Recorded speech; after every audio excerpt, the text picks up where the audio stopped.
আমার বউ তোমার প্রেমে হাবুডুবু খাচ্ছে।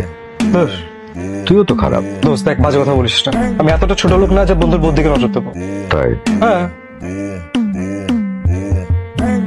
প্রীতম, কেমন লাগছে আমাকে?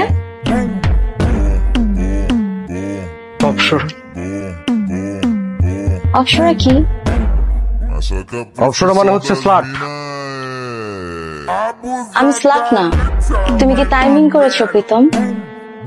একদমই না। অপসরা মানে হচ্ছে স্বর্গের সুন্দরী। ও ডিয়ার, আই লাভ ইউ। তোমার ও কি আমাকে গালি দিল? মনে হয় নিজের বউকে কেউ এভাবে গালি দেয়?